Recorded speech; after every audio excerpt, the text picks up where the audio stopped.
Guatemala, libération de 160 mineurs prisonniers d'une secte juive orthodoxe. Les autorités guatémaltèques ont récemment libéré 160 mineurs retenus dans la secte juive ultra-orthodoxe Lève-Tahor. L'opération, menée à Oratorio, à environ 78 km de Guatemala City, répondait à des allégations graves d'abus sur mineurs, notamment des viols, des mariages forcés et des cas de traite humaine. La procureure Nancy Pailly, représentant le bureau du procureur contre la traite des personnes, a déclaré que les preuves recueillies, incluant des examens médicaux et des témoignages, confirmaient l'existence de diverses formes de traite humaine. Les preuves montrent que ces enfants étaient soumis à des mariages forcés, à des abus sexuels et à d'autres formes de mauvais traitements, a-t-elle précisé lors d'une conférence de presse. Les enfants, désormais placés sous la protection du gouvernement, reçoivent une assistance médicale et psychologique.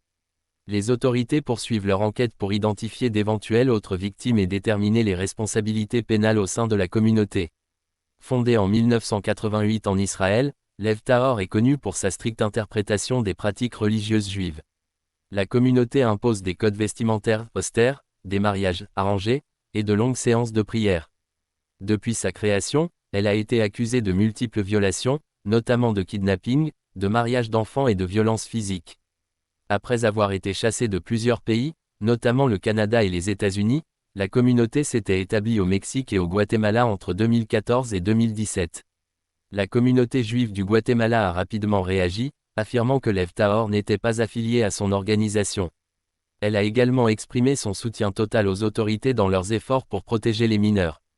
Nous soutenons les enquêtes nécessaires pour protéger l'intégrité et la vie des enfants et d'autres groupes vulnérables, a déclaré l'organisation dans un communiqué.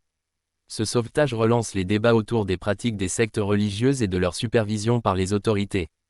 Alors que les mineurs sont en sécurité, la communauté internationale surveille de près l'évolution de cette affaire, qui pourrait avoir des ramifications au-delà des frontières du Guatemala. L'enquête se poursuit pour établir les responsabilités des membres de Lève-Tahor, certains d'entre eux étant déjà sous le coup d'accusations similaires dans d'autres pays.